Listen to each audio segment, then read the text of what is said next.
Guys, I think that wraps us for the Aussie and Fijian. No, we didn't say the targets. We didn't even do the targets. We skimmed so past. We talked so much about them already. Mate, we've got 14 names there.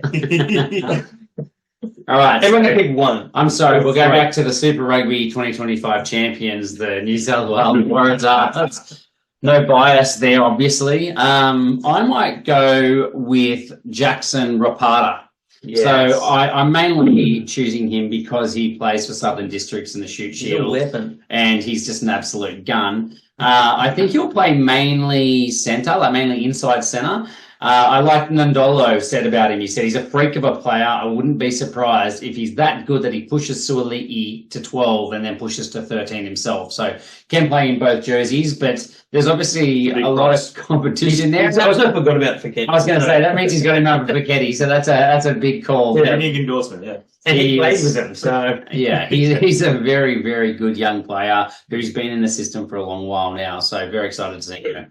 And he had an absolute blinder in the trial by all counts last week. Yeah. Bagged himself a try. So, yes. Sorry, 2 days ago. My one is Teddy Wilson. So finally, the thing is, we feel like low-hanging fruit. Yeah, it is. So, but the thing is, we haven't really get to see much of him in the past. And the thing is that Dan McKellar has said you can't develop people by giving them a couple minutes at the end of the match. So he will be getting more minutes this year.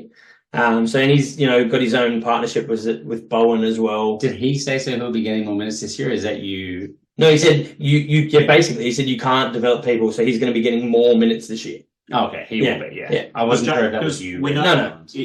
Look, it's a little bit Nelson. It was specifically about him. We know Captain Jake Gordon really likes coming off the field, not playing. Man, I don't care. He's talking about potentially leaving next year. He's getting on. We need to develop another 9. We can't wait till he leaves. And Teddy Wilson. This guy is an absolute weapon. Well, we thought he was good to go to get some minutes last year, so he's another year on. I don't think he put a foot wrong when he came off onto the field for his full phenomenal. 6 minutes last year over what seemed like 67 games for those minutes. Yeah. No, he's a very good young player, so it'll be great to see him get some more minutes, that's for sure. Excellent. All right, mine. Look, I'm going to skip over Joseph Suoli'i. Really? We talked about him, and I'm probably going to talk about him in every podcast that we ever do, so that's fine. I look forward to that. Nelson, I'm surprised he didn't talk about Ned Slagsmith again. I know he talked about him last year, but he's... That's right. I waited. I'm going to talk about Jack Barrett, the Angus Bell clone, mate. It's not... the Waratahs, one thing we're really struggling with is depth in the propping department. We don't have Angus Bell, Tom Lambert, and now Jack Barrett in the loose heads. Only got Tupou. You're missing what's his name that came across as well from the Rebels. No. Isaac Kalia. Even missing Isaac Kalia. Yeah. It's rough goings here, but no, Jack Barrett. We're talking about new, young, hot shit, and he's exciting, mate. If you haven't had a chance, go up and try and look some of the highlights in the under-20s because he was just making an absolute meal out of it. It actually sucks that the name Big Red's taken.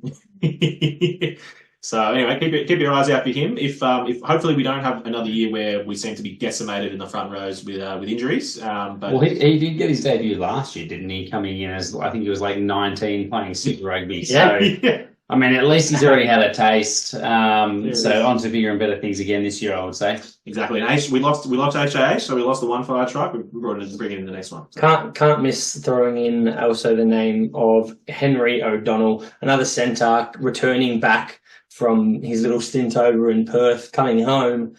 This guy's another guy that can put his name in that centre role. He could fill, 13 if Suoli'i pushes out to the outside backs. And I mean, I wouldn't be surprised if we see that, done at some stage relatively early in the season.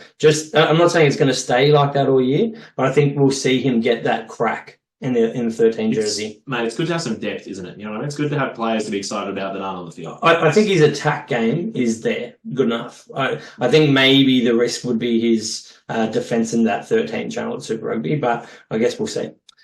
How good. All right. Well, look, we didn't stick with I'll- one player each for the Tars. I would just say while we're on Henry O'Donnell, we Yeah. do shout out to at Hugh Tyndall, who was very excited about Henry O'Donnell's performance for the Tars against New South Wales Pacifica as well. Yeah, and I remember before this podcast when you said, I don't care about O'Donnell's. Yeah, I said, give me Jack Barrett. I think I said, actually, didn't I? No, you said, I don't care about O'Donnell. It's very rude. Yeah, about our top 3 picks, mate. Come on.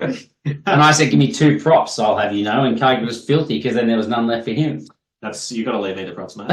That's a default rule here.